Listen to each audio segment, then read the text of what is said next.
How's it going? Welcome back to ThinkView. I'm Casper. So after spending quite some time with the Dell XPS 13 9350 featuring the latest Intel Core Ultra 7 268V processor, I have to say that this version of the Dell XPS series makes some significant improvement. However, there's still a few areas where Dell could do it better, and in today's video, I'm going to show you what are those.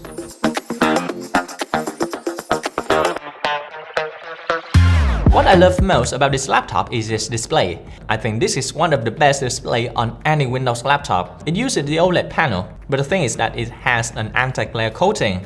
This gives you a vibrant color and truly deep black of an OLED, but without the glossiness that most OLED displays usually have. As I'm showing here when putting aside the MacBook Air M3, which also features a glossy screen that also have the anti-glare coating, and you can clearly see that the Dell XPS 13 do it better as being less reflective.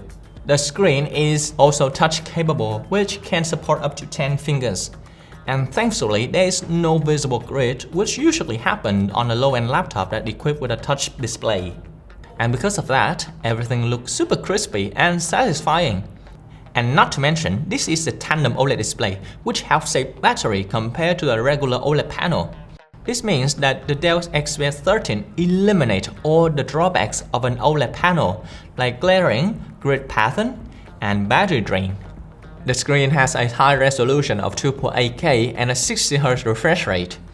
Overall, I think this display will satisfy even the pickiest user.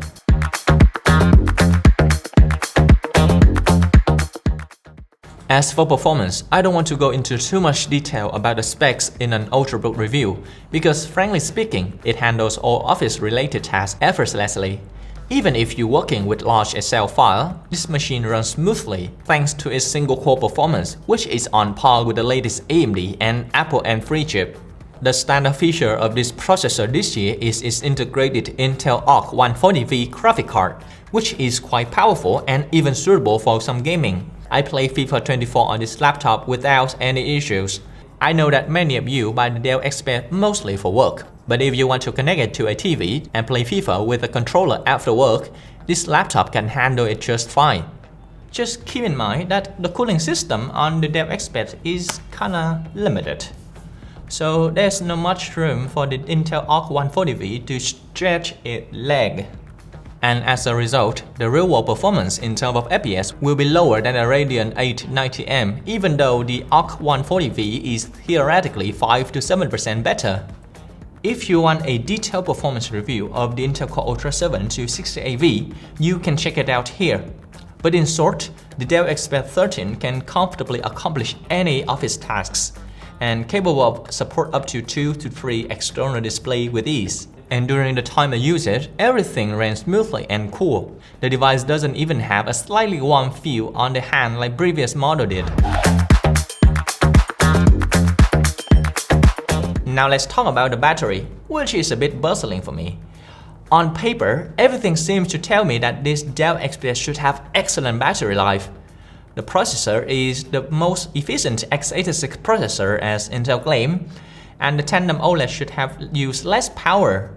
But in reality, it only lasts over 5 hours. This shows that there's often a big gap between theories and real-life performance. That's why we at ThinkView are here to give you the most accurate experiences. As for why the battery life didn't meet an expectation, I think there's a few factors to contribute to this.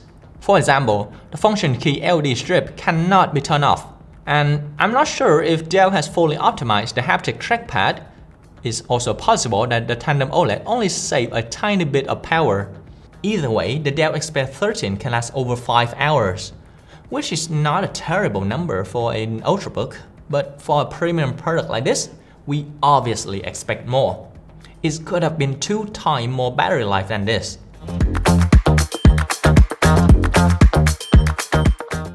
And regarding of design, I just want to have a brief talk. For the most part, it hasn't changed much. One thing I want to mention is that thinner doesn't always mean better. Dell has made the XPS very thin and attractive, but if it comes at the cost of I/O, then I would rather it be a bit thicker. You only get 2 USB-C ports, one on each side, not even a headphone jack. Additionally, the thinness does affect the speaker, as for the sound quality being just okay. and at higher volume, the chassis even vibrating. However, in terms of premium design, there's nothing to complain about. It's beautiful and sleek, although you need to get used to the feel of the keyboard, the touch function keys, and the invisible touchpad. But if you are someone who wants a laptop that looks premium at first glance, this definitely is the one.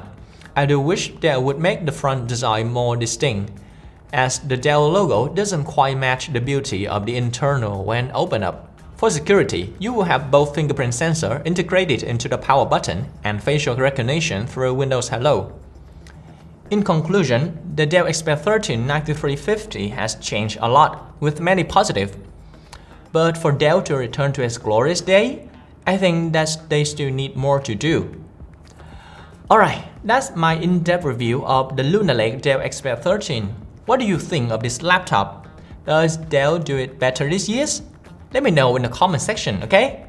I'm Casper from ThinkView. Thanks for watching and see you guys next time.